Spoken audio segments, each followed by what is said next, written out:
Welcome to this episode of our program Daily Debate.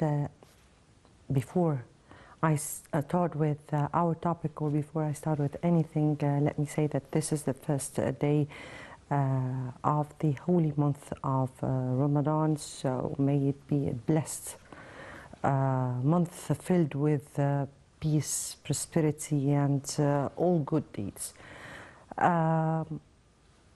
Today we'll be speaking about two topics. The first is the inauguration of the president to one of the biggest Islamic centers that have been built so far. It's the biggest project in the new administrative capital. This inauguration happened or took place this dawn. The president inaugurated the Islamic Cultural Center at the administrative capital, as I said. That was, or in a ceremony that was attended by Sheikh, the Grand Sheikh of Al-Azhar, Dr. Ahmed Al-Tayyib, Minister of Awqaf, Dr. Muhammad Mukhtar Goma, and a large number of statesmen, officers, and intellectuals, of course, and scholars. This is, this center is supposed to be having a great role, particularly at this upcoming stage, in integration, of course, and under the supervision of the Al-Azhar institution. We'll be speaking about the role of that center. We'll be speaking about this new minaret of culture, this new minaret of Islam. We'll be speaking about that in our episode, in our first segment, and in our next segment we'll be speaking about an important meeting the president held with the cabinet in order to be able to transfer the government into the new capital in line of the state's path towards a new era, the new republic. We'll be speaking about that in our next segment. Before we delve into our first segment, let's have this report and this Islamic Culture Center. Let's watch.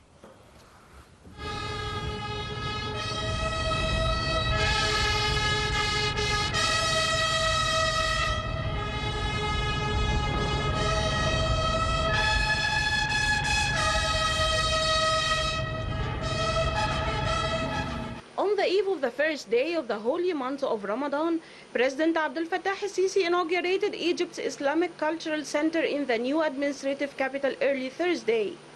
In his brief statement, the president said it is important to be together on this great occasion, praising the efforts of workers in the new capital over the past few years. President al-Sisi was accompanied by senior statesmen including Prime Minister Mustafa Madbouli, Minister of Foreign Affairs Sameh Shukri, Al-Azhar Grand Imam Ahmed Al-Tayyib, and the Minister of Religious Endowments Muhammad Mukhtar Goma. President al-Sisi was briefed on the center built in the government district and comprising Egypt Mosque, which is the world's second largest mosque. The new Islamic Cultural Center is a vital cultural center not only in Egypt but in Africa as well. It will be a hub of activities and learning opportunities for people of all ages and backgrounds. The center is a symbol of Egypt's commitment to preserving its cultural heritage with embracing modernity.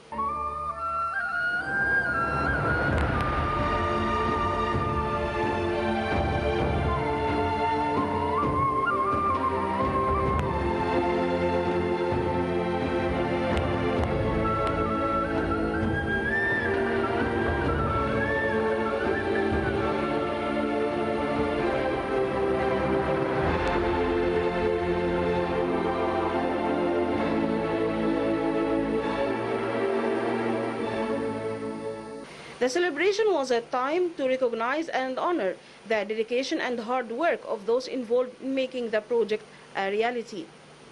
The center's opening is a significant milestone for Egypt, emphasizing its cultural and religious diversity and commitment to fostering intellectual growth and development.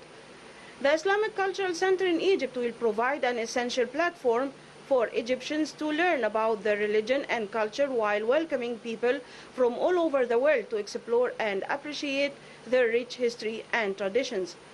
The mosque extends over an area of 19,100 square meters.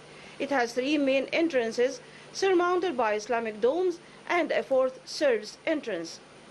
The mosque can accommodate up to 107,000 worshippers, including 12,000 in its 9,600-meter main prayer hall, 40,000 in the upper hall, and 55,000 in the lower hall. It also has a number of halls for various ceremonies and chambers for teaching Quran to men, women, and children. The establishment has a parking lot and a 7-story parking whose capacity is 3,000 cars.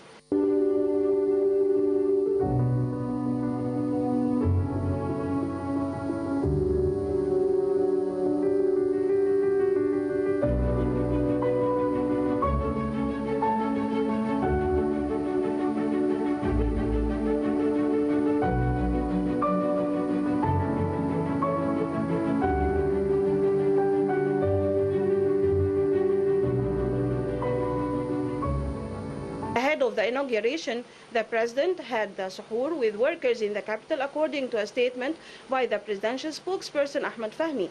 He also listened to religious songs by a number of youth singers.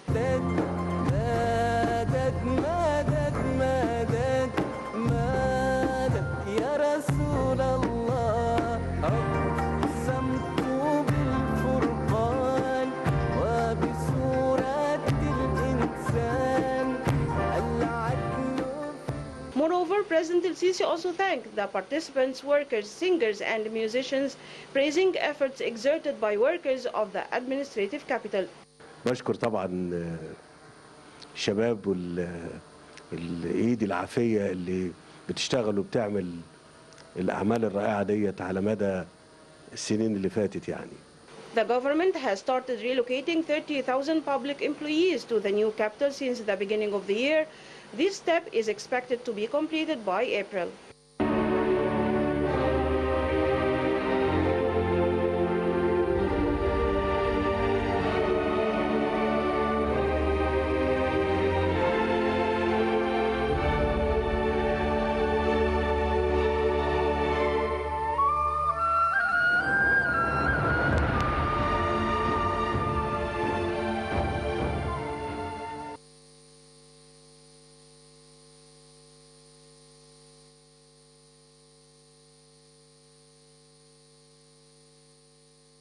Right, welcome back. And as we've seen, this enormous area for this enormous project that was inaugurated by the president, this is in line with our path towards confronting the new challenges through preachers and scholars who are able very much indeed to work on the ideologies or the radical ideologies and give the right image of Islam as well as the right essence of Islam.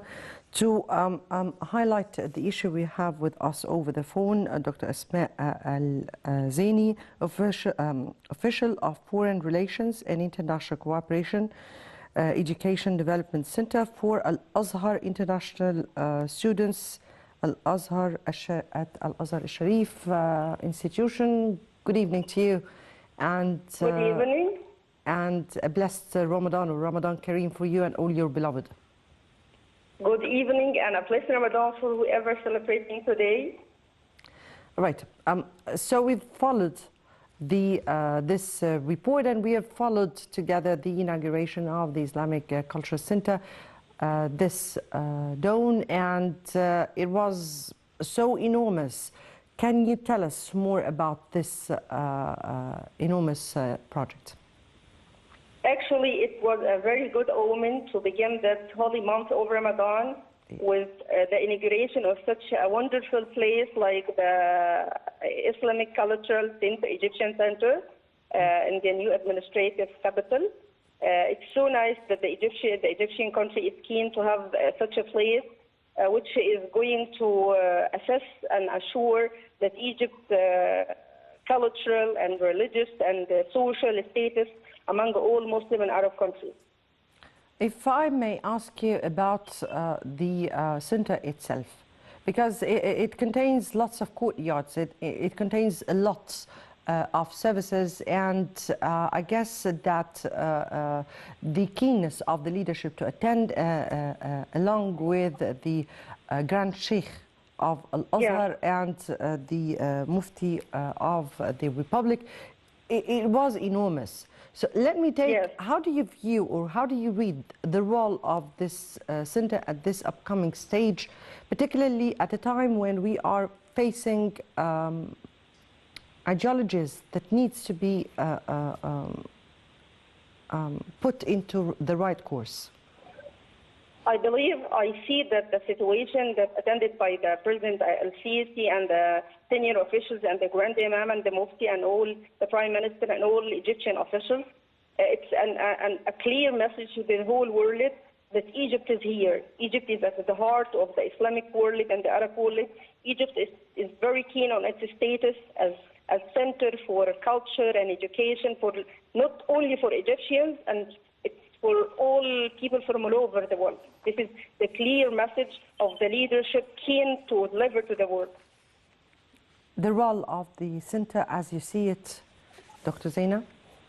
Yeah, the center is going to be a center open for all Egyptians to know about their historical, cultural, intellectual, and religious status and history and heritage, and also open for all people from all over the world to know about the Egyptian history and Egyptian culture and intellect and characters and religious leaders and all figures. Right, definitely. We're speaking here about courtyards for worshippers, so we're speaking about courtyards for the recitation of Quran. We're speaking about training courses that are supposed to be given in centers inside or courtyards inside the inside the center for all the preachers and the scholars. We're speaking about a range of services that will be submitted. So how do you view the role of the center in integration with Al-Azhar Al-Sharif or under the supervision of Al-Azhar Al-Sharif? If we're going to talk about the role of the center, I'm going to take a word from the speech by the Grand Imam during the inauguration ceremony. He said that this is a very good sign that on the first night of Ramadan is the inauguration of such a center to say clearly that science and knowledge and religion cannot be separated. If you are well-religioned, well-practicing Muslim, you should know about your history and your culture. It cannot be separated. It's one part. It is your own character.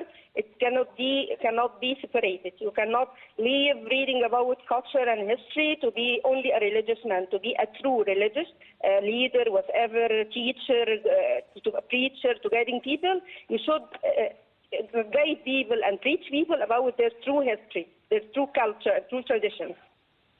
Right. Dr. Asmaa, if I may ask you here, the President has very much, and the leadership, has been urging religious institutions and scholars to intensify the efforts to spread the real essence and values of Islam. How do you view that at this upcoming stage, and how important is that?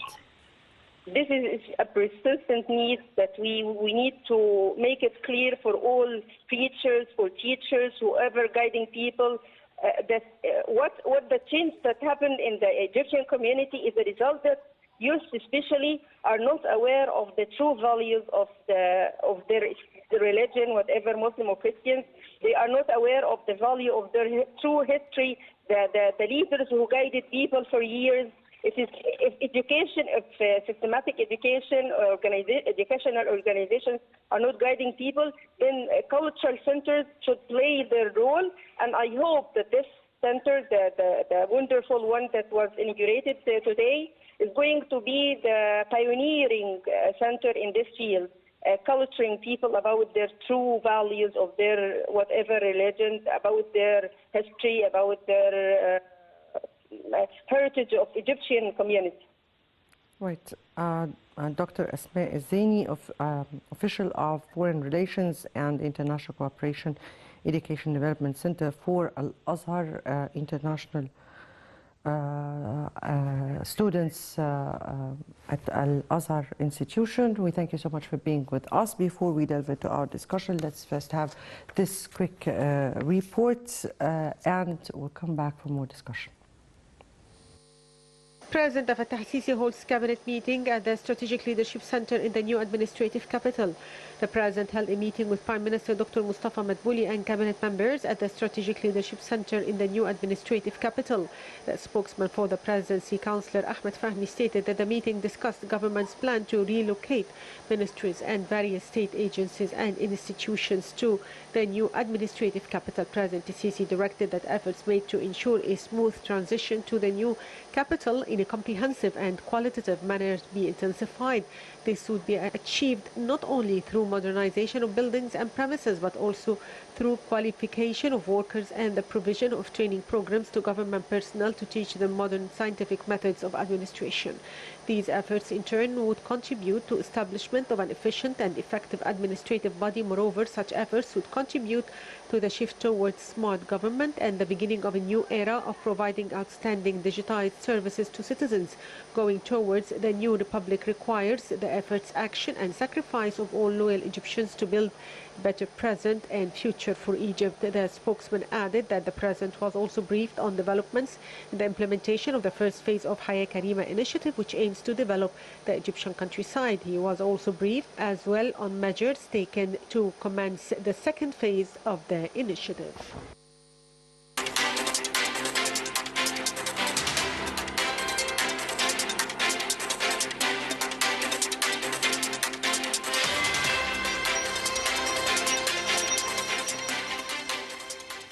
Right, welcome back into our second segment, and our second segment is important as the first one.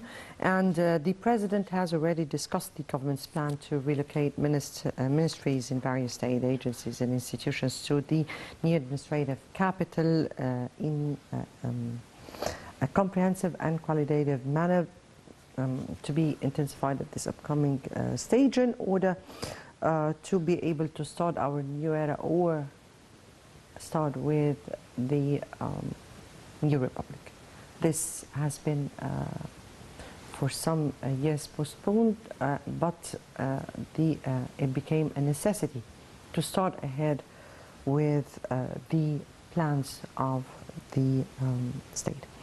Also, the President was also briefed on the developments in the implementation of the first phase of Hayya Karima and the next phase of it, this very, very huge initiative that covers almost half of the whole population, and at the same time is very much aiming to develop the Egyptian countryside at large.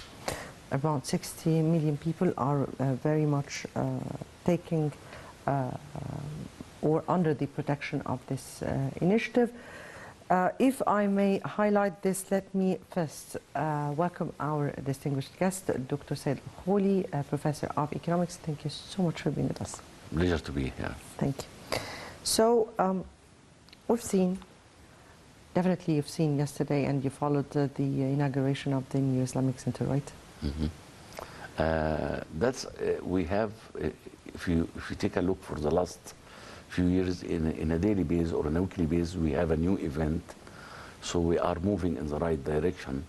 Last week we have a mega project with the French government for phosphate, for example, and magnesium. And today in the event of On the Sunrise, we saw the new event with the Islamic Culture Center. This huge project. It is a huge project, yes, and it's really, we're preparing ourselves to transfer Egyptian message for all our neighbor, for all African country.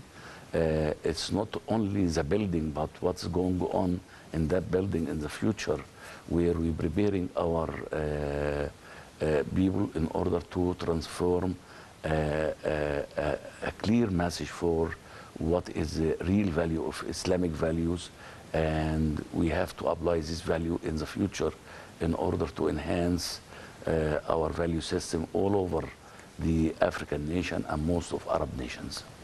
That was my entrance towards the other important meeting which took place. The President today held this cabinet meeting, or held a meeting with the cabinet, the Prime Minister and the ministers inside the cabinet, to review the plan of the government to relocate the ministries in various state agencies and institutions to the new administrative capital. Your reading? First of all, it is not yesterday. It is, we started that 3 years ago with the, for example, the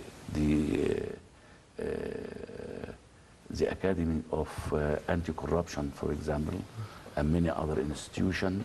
We train people for the last 3 years in order to make this transformation.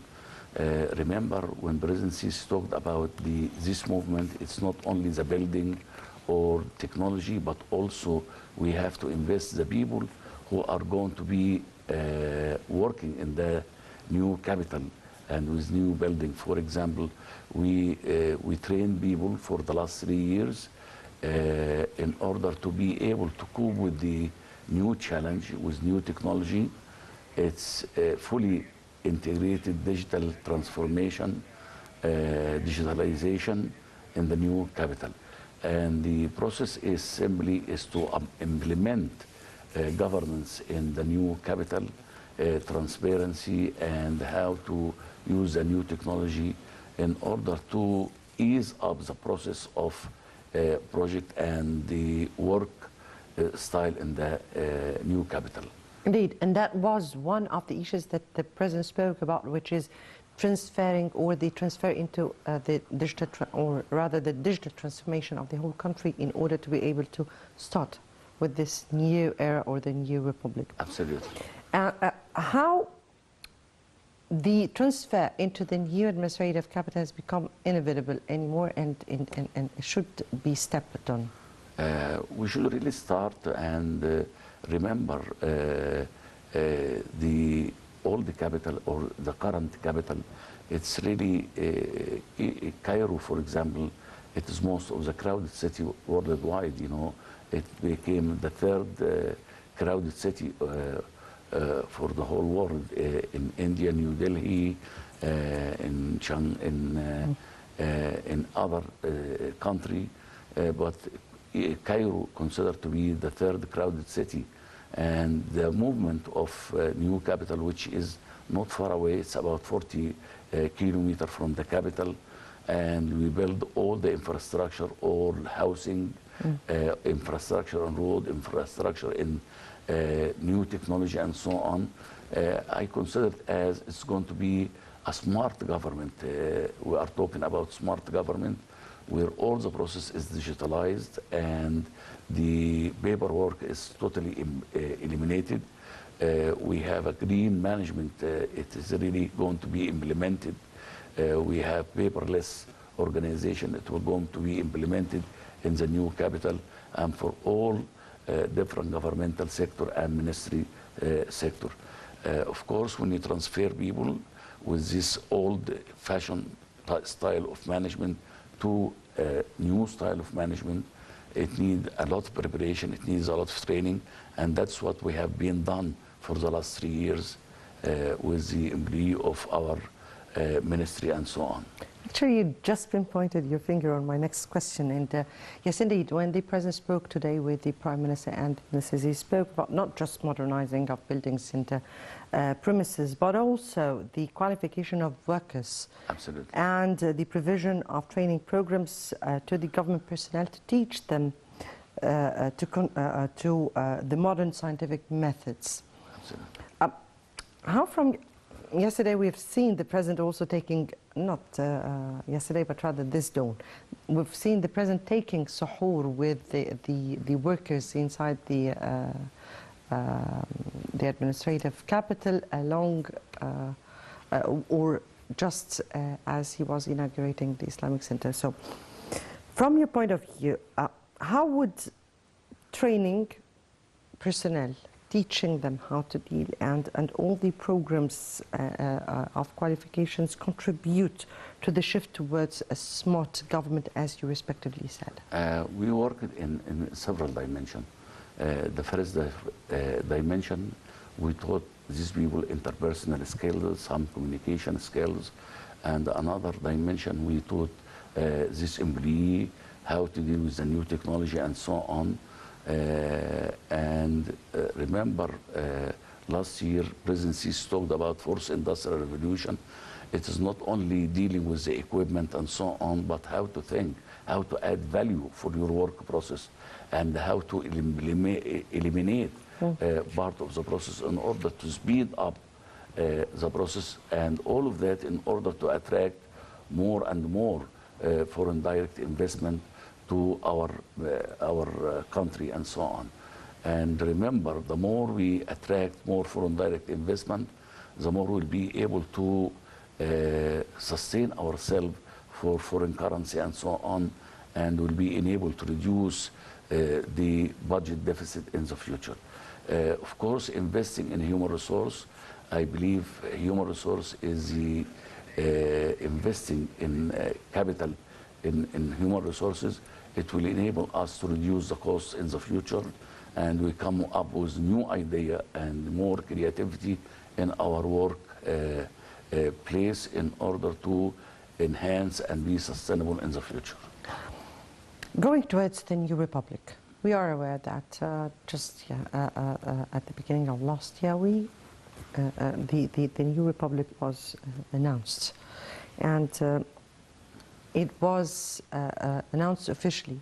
That required lots of efforts and action. Absolutely.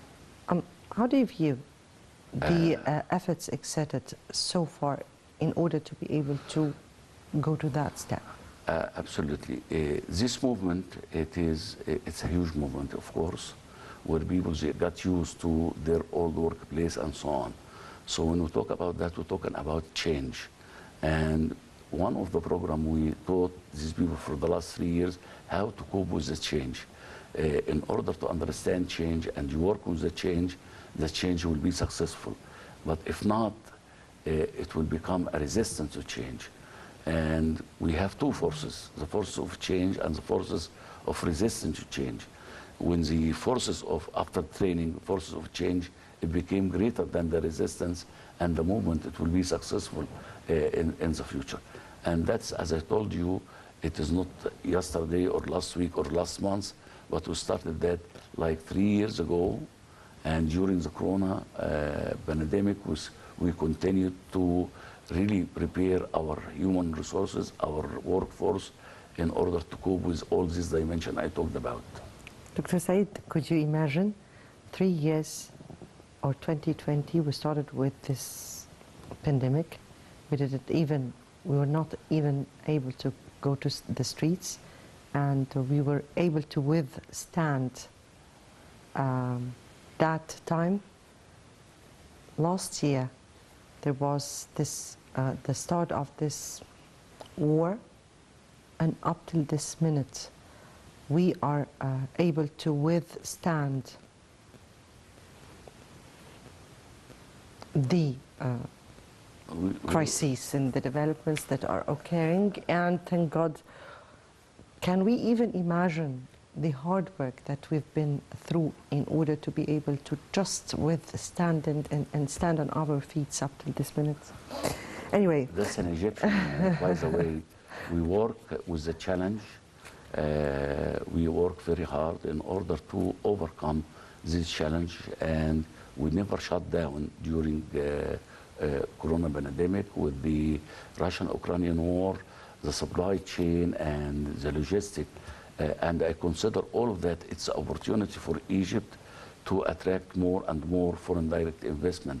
And my belief, President Sisi back in his mind, and let me say, he's a leader, and he doesn't believe the sky is not the limit for him. He always looking for Egypt to be one of the most developed nation in the future, and he's working very hard on that. And he always believed in teamwork orientation. He's not working by himself, but he really participates, as you mentioned, for example, with Suhoor and so on. He believed in transparency. He working very hard day and night in order to make Egypt better in the future. And it will be.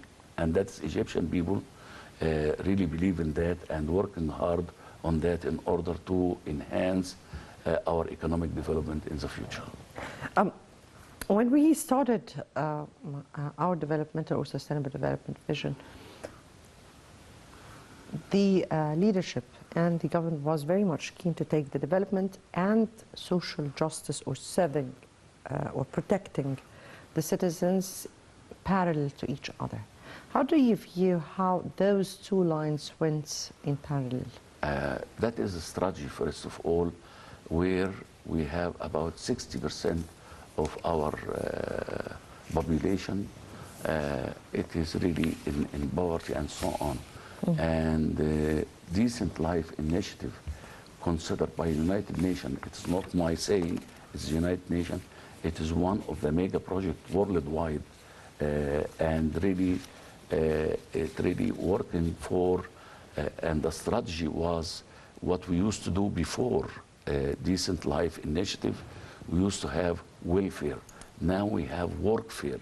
Workfare, it means instead of giving subsidy by food and so on, we start to build these people in order to initiate their own business and working hard by providing them with the investment, with providing them with finance, with idea, and with marketing at the same time.